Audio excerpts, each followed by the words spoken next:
ಸರ್ವೇ ಭವಂತು ಸುಖಿನಃ. ಇಂದು ಶ್ರೀ ಪರಾಭವನಾಮ ಸಂವತ್ಸರೆ ಉತ್ತರಾಯಣೆ ಗ್ರೀಷ್ಮ ಋತೌ ನಿಜ ಜ್ಯೇಷ್ಠ ಮಾಸೆ ಕೃಷ್ಣ ಪಕ್ಷೆ ಇಂದು ಮಂಗಳವಾರ ಪ್ರತಿಪತ್ ತಿಥಿ ಹಾಗೂ ಇಂದು ಪೂರ್ವಾಷಾಢ ನಕ್ಷತ್ರ.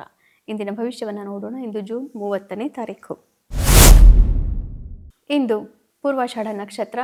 ಮೇಷರಾಶಿಯವರಿಗೆ ಬೆಳಗ್ಗೆಯಿಂದ ಮಧ್ಯಾಹ್ನದವರೆಗೂ ಕೂಡ ಮನಸ್ಸಿಗೆ ಕ್ಲೇಶಗಳಿರಬಹುದು. ಮಧ್ಯಾಹ್ನದ ನಂತರ ಮನಸ್ಸಿಗೆ ಒಮ್ಮೆಲೆ ನೆಮ್ಮದಿ ಪ್ರಾಪ್ತಿಯಾಗಿ ಕಾರ್ಯಕ್ಷೇತ್ರದಲ್ಲಿ ಯಶಸ್ಸು. ವೃಷಭ ರಾಶಿಯವರಿಗೆ ಮಧ್ಯಾಹ್ನದವರೆಗೂ ಕೂಡ ನಾನಾ ರೀತಿಯ ಸೌಹಾರ್ದಗಳನ್ನು ನೀವು ನೋಡ್ತಾ ಇದ್ರೂ ಕೂಡ ಮಧ್ಯಾಹ್ನದ ನಂತರ ಮನಸ್ಸಿಗೆ ತೊಂದರೆಗಳು ಪ್ರಾಪ್ತಿಯಾಗಬಹುದು. ಹೀಗಾಗಿ ಮಧ್ಯಾಹ್ನದ ಮೇಲೆ ನಿರ್ಧಾರಗಳು ಬೇಡ.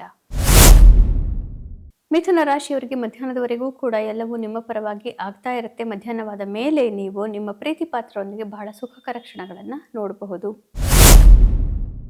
ಕರ್ಕ ರಾಶಿಯವರಿಗೆ ಮಧ್ಯಾಹ್ನದವರೆಗೂ ಕೂಡ ಸ್ವಲ್ಪ ಮನಸ್ಸಿಗೆ ಕ್ಲೇಶ ಇರಬಹುದು. ಮಧ್ಯಾಹ್ನವಾದ ನಂತರ ಒಮ್ಮೆಲೆ ಮನಸ್ಸಿಗೆ ಪ್ರಾಪ್ತಿ, ಶತ್ರುಗಳು ಹಿಮ್ಮೆಟ್ಟುತ್ತಾರೆ. ಸಿಂಹರಾಶಿಯವರಿಗೆ ಮಧ್ಯಾಹ್ನದವರೆಗೂ ಸಂಸಾರದ ತಾಪತ್ರಯಗಳ ಬಗ್ಗೆ ಗಮನವನ್ನು ಕೊಟ್ಟಿರ್ತೀರಿ. ಅದಾದ ನಂತರ ಮಧ್ಯಾಹ್ನದ ಮೇಲೆ ಸ್ವಲ್ಪ ನಿಮ್ಮ ಕ್ರಿಯಾತ್ಮಕತೆ ಹಾಗೂ ಹಣಕಾಸಿನ ವ್ಯವಹಾರಗಳು ಇವುಗಳ ಬಗ್ಗೆ ಹೆಚ್ಚಿನ ಗಮನ ಅವಶ್ಯಕ. ಕನ್ಯಾ ರಾಶಿಯವರಿಗೆ ಮಧ್ಯಾಹ್ನದವರೆಗೂ ಕೂಡ ನಿಮ್ಮ ಪ್ರಕಾರವೇ ಎಲ್ಲವೂ ನಡೀತಾ ಇದ್ದಂತೆ ಭಾಸವಾಗ್ತಾ ಇರುತ್ತೆ. ಮಧ್ಯಾಹ್ನವಾದ ನಂತರ ಒಮ್ಮೆಲೆ ಕಾರ್ಯಕ್ಷೇತ್ರದ ಅಡಚಣೆಗಳು ನಿಮ್ಮನ್ನ ಕಾಡಬಹುದು. ಹಣಕಾಸಿನ ವಿಚಾರಗಳಲ್ಲೂ ಕೂಡ ಸ್ವಲ್ಪ ಬಾಧೆ ನಿಮ್ಮನ್ನ ಕಾಡಬಹುದು. ತುಲಾ ರಾಶಿಯವರಿಗೆ ಮಧ್ಯಾಹ್ನದವರೆಗೂ ಎಲ್ಲವೂ ನಿಮ್ಮ ಪ್ರಕಾರ ನಡೀತಾ ಇರುತ್ತೆ. ಮಧ್ಯಾಹ್ನವಾದ ನಂತರ ಒಮ್ಮೆಲೆ ಸಂಜೆಯ ಹೊತ್ತಿಗೆ ಮುಖ್ಯ ನಿರ್ಧಾರಗಳು ಹಾಗೂ ಇಮೇಲ್ಗಳು ಎಲ್ಲದನ್ನು ನಿಲ್ಲಿಸಿ ನೀವು ಕೂಲಂಕುಷವಾಗಿ ನಿಮ್ಮ ಕೆಲಸದ ಬಗ್ಗೆ ಯೋಚನೆ ಮಾಡುವಂತಹ ಸಮಯ ಪ್ರಾಪ್ತಿಯಾಗಬಹುದು.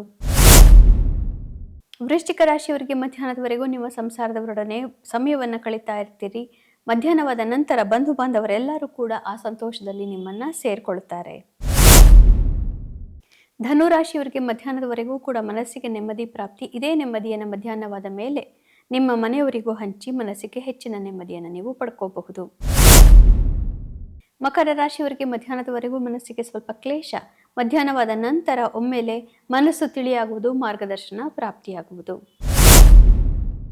ಕುಂಭರಾಶಿಯವರಿಗೆ ಮಧ್ಯಾಹ್ನದವರೆಗೂ ಇಷ್ಟಾರ್ಥ ಸಿದ್ಧಿ, ಮನಸ್ಸಿಗೆ ನೆಮ್ಮದಿ, ಮಿತ್ರರಿಂದ ಧನಾಗಮ ಹಾಗೂ ಒಳ್ಳೆಯ ಸಹಕಾರವನ್ನು ನೀವು ನೋಡಬಹುದು. ಮಧ್ಯಾಹ್ನವಾದ ನಂತರ ಇವೆಲ್ಲವೂ ಒಮ್ಮೆಲೆ ಮಾಯವಾದಂತೆ ನಿಮಗೆ ಭಾಸವಾಗಿ ಒಬ್ಬಂಟಿ ಅಂತ ಅನ್ನಿಸುವ ಸಾಧ್ಯತೆ.